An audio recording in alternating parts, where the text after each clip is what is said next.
What's up mga pogi? Happy Wednesday. So, medyo maulan dito ngayon sa amin sa Zambales. At maaraw umuulan. Hindi ito pa ang klase. Kaya naisipan namin ang aking pet dragon na mag-falls. Let's go to the falls! So guys, magpo-falls muna kami ngayon. Samahan nyo kami. Let's go! So guys, papunta na nga kami dito sa San Felipe, Zambales. Siguro mga 2 years ago nung last na punta namin dito sa falls. Guys, sinantay na rin namin mga kasama namin. Hindi para sila. Yung daan nga pala papuntang falls is yung papuntang Paiti guys. Mga siguro 5 minutes drive lang mula sa bayan, nandun ka na. At eto nga, nandito na nga kami. Guys, may bayad nga din pala yung parking fee dito. Pero mura lang, 30 pesos lang yung parking fee ng tricycle. So guys, nandito na kami. Libre tayo dyan, tayo. Walang hohoin. Kaya Rinel, di ba libre tayo dyan sa loob ng falls? May kasama tayong lokalo. May kasama tayong lokalo. Ayan o, guys. Shout out kayong mga klasiko. Len, nagadalan! Kaya yan. Malalim ata. Manggang lig. Lakon na lang tayo, magdala lang matangkad mo. Magkano po pag sumakay sa Kalabaw? 5,150 po. 5,150? Ay, dami namin. Lakad na lang tayo. So guys, hindi na kami nagkalabaw. Kami ay maglalakad na lang daw. Ayun na lang. Medyo malalim. Tipid mode. Guys, tipid mode muna kami ngayon kaya naglakad kami. Hindi ako si Mama. Kalabaw ka na. Guys, nilakad na lang namin kasi tipid mode kami. Wala kaming pangbahid ng Kalabaw. 150 daw sa 5 tao. Pero okay naman. Adventure is out there. Medyo mataas ang tubig dito. Oh. Cellphone mo. So guys, lalakad na aking pet dragon. Lakad tayo guys, sa mahal ng Kalabaw 150. Wala namang gasolina, no? Sabi nga nila, yung 150 mo gawin nating CLBB. Ambon-ambon namin. Guys, masaya din naman maglakad-lakad, exercise din. Parang old school, ganito rin kasi noon nung mga kabataan namin, nagpupunta kami dito. Talagang lakad-lakad lang din talaga. Bigla ang outing lang to, kaya wala kami masyadong mga dalang food. Pero mas maganda na yung biglaan para natutuloy. Siguro mga nasa 15 minutes walk lang din naman to. Malapit lang naman siya guys.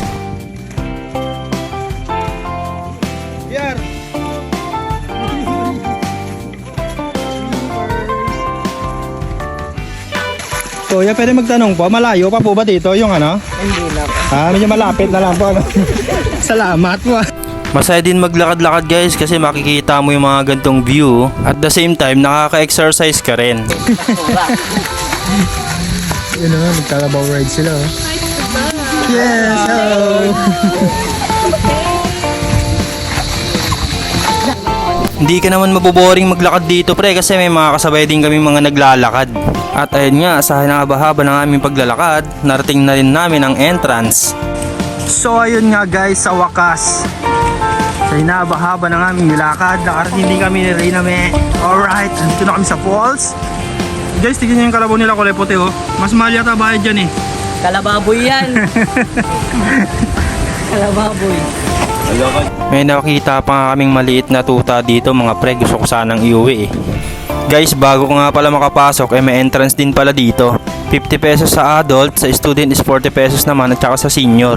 Ayun nga, nahulingan dumating yung mga talagang alam mong hindi sanay maglakad eh oh. Eto na nga guys, nagbayad na kami para makapasok na kami. Let's go! Guys, kailangan mo pala ulit tumawid ng maliit na ilog bago ka tuluyang makapunta sa falls. Kaya lang, kailangan mo magdaan-dahan dito kasi medyo madudulas yung mga bato. Grabe, napakalinaw ng tubig guys. Ang lamig.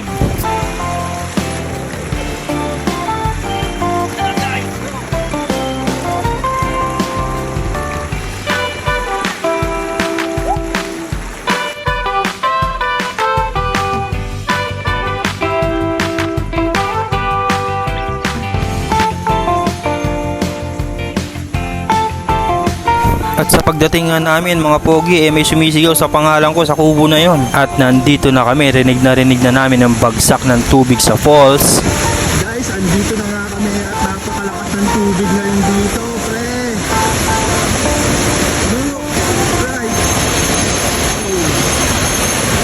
Pag gantong talagang tag-ulan guys, maraming pumupunta talaga dito. Guys, tong falls na nga pala to is hanggang 3rd floor. Kaya lang dahil sa tuloy-tuloy na pagbuhos ng ulan, binawal nilang umakyat sa taas kasi nga delikado daw. Malakas yung agos at madulas yung mga bato. Guys, yung mga cottage nga pala nila dito malapit sa falls is 500 pesos daw. Pero kami kasi na ilang oras lang naman din kami dito tatambay, hindi na kami nanguha ng cottage. May mga open area naman na pwedeng pagtambayan.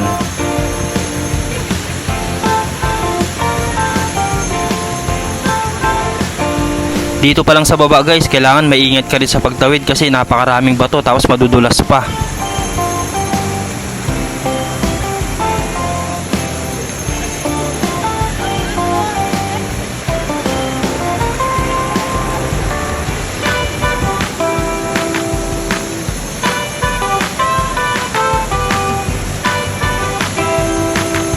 Pagdating nga ng mga kasama ko dito guys, tamang picture muna bago maligo.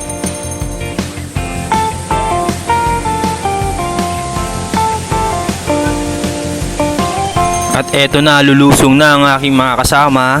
Napakasarap ng tubig mga pogi, ang lamig.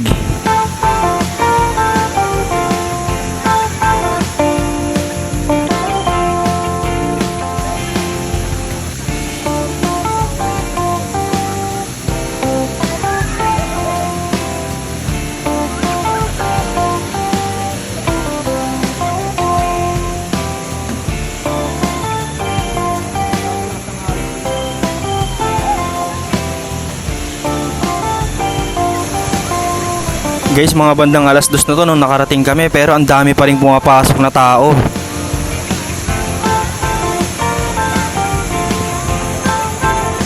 Tignan mo yung tropa natin dito, chill na chill lang.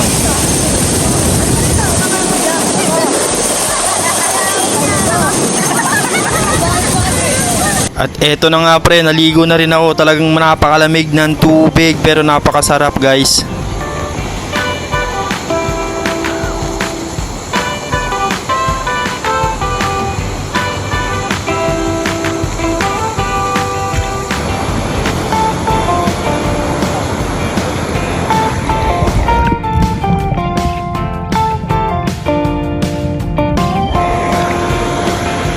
At ayun, nagutom na ang aking pet dragon. Nagbaon kasi siya ng kamoting kahoy. Alright.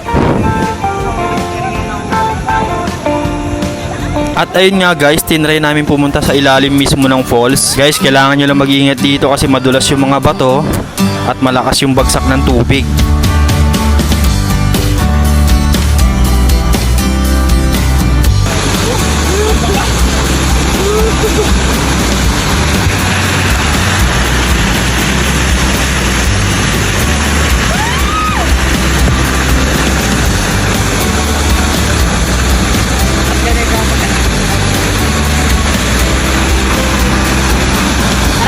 Guys, sobrang sarap maligo dito.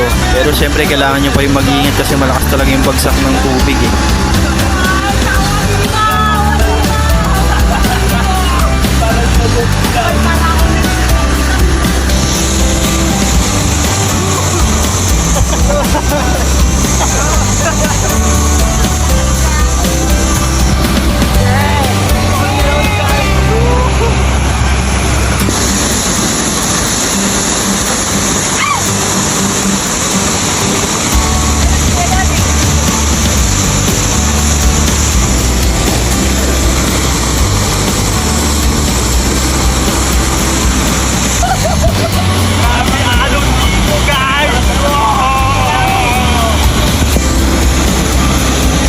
Kung gusto nyong pumunta rito pogi, sa San Felipe Zambales lang to. Shoutout nga pala sa mga naispatan kong taga San Narciso, suki namin ng Topsy Corner mga idol. Mga poging player na sila Blanco at si JB. Ayun sila oh guys. Kaya guys, kung naghahanap kayo ng murang pasyalan, dito lang yan sa San Felipe Zambales. Pag gantong tag-ulan, talagang dinadagsa ng tao to. Marirefresh ka na, sulit pa, o di ba? Tara na, let's!